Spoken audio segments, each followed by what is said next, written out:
us tend to be experts in loads of things and know very little about a lot, whereas you people are actually, a lot of people in the room are actually experts in real things. And another issue I have with being asked to speak here is that I'm preaching very much to the converted. Everybody in the room doesn't need convincing about the need to buy fresh food and the need to cook and the need to be smarter about the things that we put into our bodies. So in a way, what I have to say, you all know. And you all know it intimately, and this is the kind of life that you live. So I want to start with that caveat, that the stuff I'm saying is not going to come as a shock to you.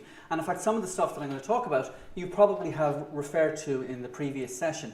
But anytime anybody asks me how you can shop better, how you can be a better consumer, how you can be better in the supermarket, and the whole supermarket ninja thing is just I wanted to give Philip something to say, something that would make you laugh. So I gave him one of my best jokes. But like the whole point about it is, and this is the starting point. People, I think a lot of the time when people start shopping, they shop blind. They don't really know what they want when they go into a supermarket. So they buy all around them. So the first thing that anybody needs to do if they're going to shop smarter is they need to work out what they're going to eat from day to day over the course of a week. They need to make a list, and they need to stick to that list. It's the simplest thing in the world, but very few people do it. I mean, I go to various supermarkets as part of my job and as part of my normal life every week, and you never see somebody walking around with a list. Yet the reality is that if you shop with a list, you save money, and you buy better. Because you probably, if you're going to write a list, you're at home, so you'll have worked out whether or not you have carrots or onions or garlic or all of those things, so you don't buy them again.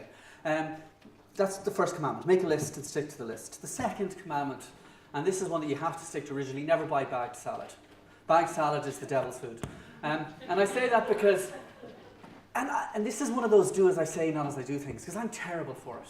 I buy a lot of bagged salad because I'm really lazy, and I make a lot of smoothies in my house, and I put spinach into the smoothies. And it's just so easy to get a handful of pre-washed spinach from a bag, putting it into the Nutri-Blend thing and press the button and away you go. So I know that that's really tempting. And then sometimes the loose-leafed spinach that I see in my organic market is taunting me, going, you should buy me. And I'm going, not going to buy you because I'd have to wash you, and that would be a pain. But in my life, I think if you buy less bagged salad, your life will be better. Not least because multiple studies from Ireland and across the world have shown that the thing that most consumers throw out most frequently is bagged salad. Because it's very much an aspirational purchase. You're in the supermarket, you're feeling a bit grody or a bit grim, and you think, do you know what's going to make my life better? I'm going to eat more lettuce. So you walk around the shop and you fill your supermarket trolley with lettuce, and then you feel better about yourself for about 20 minutes, and then the lettuce just wilts and rots in your fridge, and that makes you feel bad about yourself, and the cycle starts. So less bagged salad. Never buy perishables in bulk unless you can freeze them. And the retailers, they're in the business of making money, so they always put the perishable products on special, buy two for three for €2, whatever. They make it seem attractive. Never buy perishables in bulk unless you've got a massive freezer. The next one is something that I probably break this rule maybe 4 or 5 times a week. Never shop hungry, because a hungry shopper is a stupid shopper. We all know that. If you're hungry, you'll waste money. Because you're just going, oh, gee, I'll buy all this stuff that I want to eat right this very second, and then by the time it comes to cooking it, you don't fancy it at all. Broadening it out, not just in terms of supermarkets, my 3 golden rules of being a better consumer of everything is don't shop hungry, don't shop drunk, and don't shop on payday. Now, because if you shop hungry in your supermarket, you're wasting money. We all know that. If you shop drunk online, on a Saturday evening, and I don't mean hammered. I mean, you've had 3 glasses of wine and you log on to ASOS or Amazon or whatever, and you end up buying stuff, and you wake up the next morning going, did I really buy that? So and never shop on payday, because again, like most people, you get paid the last 2 or 3 or 4 or 5 days of the month are tough. You get to payday and just like, I'm rich! And you run into the shops, pennies, whatever. You buy a lot of stuff that you don't want. So payday, bad idea. And the next rule that I follow, and I actually do follow this one, and I'm glad that it was touched on in the last session, and it'll be touched on over and over and over again over the course of the day, is cook more. As a society, we have betrayed at least 1 and possibly 2 generations of Irish people by not teaching them how to cook. And you see that, and it's going to come up again and again and again throughout today and throughout the course of your professional lives, Irish people don't cook enough, and it's an absolute disgrace. And it kills me when people say to me, oh, I'm going to buy the Dolmio pasta sauce because I can't cook. Like, pasta sauce is the easiest thing in the world to cook. And the message that we all need to constantly get out there is cook more, because it's not difficult. And that's why one of the things that was touched on just at the end of the last session was the home economics thing. Now, I firmly believe that home economics is as important as any of the science or business subjects that are taught in our schools. And I think if we were to give our kids the skill of being able to cook, we would enrich their lives in ways that computers, maths, science don't enrich their lives. Now, I'm not saying those things aren't important, but I think it is absolutely essential. And if I was God, I would make home economics mandatory until Leaving Cert. And I don't say that just because I did it and actually did really well in home economics as a kid. And the only reason I did it was there was lots of girls in my class, and that worked to my advantage. I don't know why more boys don't do it, so people should cook more. And again, this is somewhere where I fall down, because when I was a kid, treats were that. Treats were really rare. Like, I remember one of the best things about Christmas, apart from the visit of Santa Claus, and apart from the fact that there was telly on in the mornings, which there wasn't in the 1970s. Telly in Ireland didn't start until 3 o'clock in the afternoon. I tell that to my kids sometimes and they just watch their faces drain. Is the treat, like, one of my best memories of Christmas was 3 or 4 days before Christmas, my dad would buy Coca-Cola and Sidona, fizzy drinks, because they were never in the house. Treats were never part of our house. We had Marietta biscuits and custard creams, and that's on a good day. Whereas nowadays, I was talking to Doreen Allen about this recently, people have treat cupboards, some people have treat rooms. It's ludicrous. So people who want to be better consumers, and people who want to save money and shop better, just don't buy any treats. Because if you don't have treats in your house, you're not going to eat them. If you don't have treats in your house, your kids aren't going to expect that they're in the house. So it's just a very simple mental exercise. Next time you're in your supermarket, don't buy the biscuits, don't buy the chocolates, just say no. Cook less food. Or cook less food, which I think is important, because in Ireland we've got this terrible thing that we have to have at least 14 potatoes for 2 people, just in case there isn't enough potatoes. So we need to cook less food.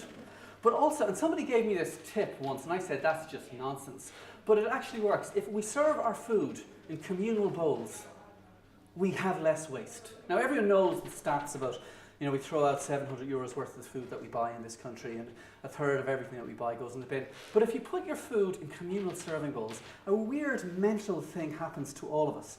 Because you might share a bed with somebody, you might have had children with somebody, but you're not going to eat the potatoes if they've been on their plate. That's bad. So you put all the carrots and the vegetables, put them into communal bowls in the centre of the table, allow people help themselves. That stops you filling up the plate with food that people aren't going to eat, and it leads to less waste. The next one probably isn't going to go down well, because I can imagine but I can imagine there's a whole lot of people who believe in shopping in farmers markets, and where we are, I understand that's important, and buying artisan products, and that's great, but the reality is most people shop in big supermarkets most of the time. And I think what we need to do as a society is we need to switch to own brand products more. Now, when I was a kid, own brand meant Yellow Pack. It meant Morris Pratt and Quinsworth, and the food was universally disgusting. It was the sweepings of the factory floor, and I can say that now because there's no Quinsworths to sue me.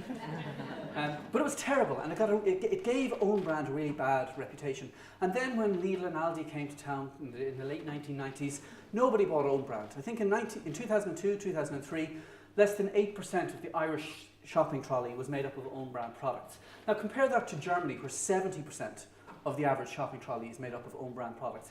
Now don't tell me for a second that our German cousins are eating inferior food to us, because they're not. But we had this mental block against own brand. And then the crash happened and everything changed. People who used to go to the likes of Lidl and Aldi for the ham or the exotic things that they used to sell, the jackhammers and the concrete mixers and all those things, people who used to go to them for those started saying, hang on a second, I have no choice now because I can save money if I buy my groceries in those places. They responded, and they have some of the best food available in supermarkets is available in Lidl and Aldi. And I'll give you the one example of the Macroom mozzarella. I'm not sure if anybody here is familiar with the guy who makes the mozzarella in Cork. He brought in the buffaloes from Italy, and he makes all of this mozzarella. I've been down in his cheese plant, and it is amazing. And he sells the macroom mozzarella, and I laugh sometimes when I see it in restaurants, and they have it like they're serving gold on a plate. They've got macroom mozzarella. And the specially selected mozzarella in Aldi is made by him. So an awful lot of the time, the own brand products that we get in this country are as good as the high-end products that you buy in much more high-end shops. And if you switch to own brand, for your entire shop, you'll save yourself 35–40% off your annual spend.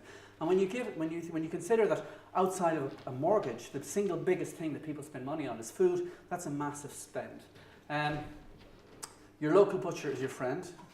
And people here will, everyone will nod and say, yeah, the butcher is great. But I really do believe that while I say we should shop own brand more, we also need to shop local more. Because the reality is that an awful lot of times there's a disconnect in our society between the food we buy and the people who produce the food. And I think it's imperative that as a society we shop in our local butchers, and we shop in our local bakers, and we shop in our local greengrocers. And it always kills me when every now and then you hear a shop like Guineas is going to close, or Cleary's is going to close, or Walton School of Music is moving out of Dublin city centre, and everyone on Twitter is going, oh, that's really sad, Cleary's is gone. And I want to pull my hair out, in fact I did. And I say to myself, why didn't you shop in bloody Cleary's when it was open? Because all of the people who say Cleary's is gone never shopped in Cleary's. All of the people who bemoaned the death of Guineas never shopped in Guineas.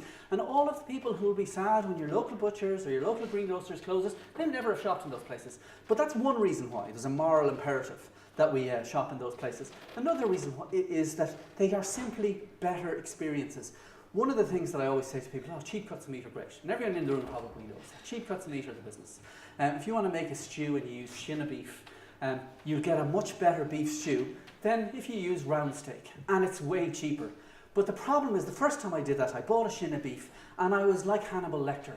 I was hacking away at the bone and there was blood everywhere, and I was going, this is disgusting. I am never doing this again. The next time, I went into my butcher's and I said, could you take the meat off that bone for me, please? And he did it in a heartbeat, and he was delighted with himself. Try and get that done in your local Tesco or your local Lidl. It's not going to happen. And I think you talked about this, so I'm not going to go on too long because I'm probably running out of time. Probably gone about 20 minutes over already, but sure. Learn the supermarket tricks. This is the 11th of my 12 commandments. We all know, and you were talking about the fruit and veg at the start. I still believe that happens. I also am convinced that supermarkets make it a habit of hiding the eggs. And if you ever notice in a supermarket, they keep moving the eggs from place to place because they know people go in and go, where are the eggs? And you end up walking around looking for the eggs, and they're an easy thing to move.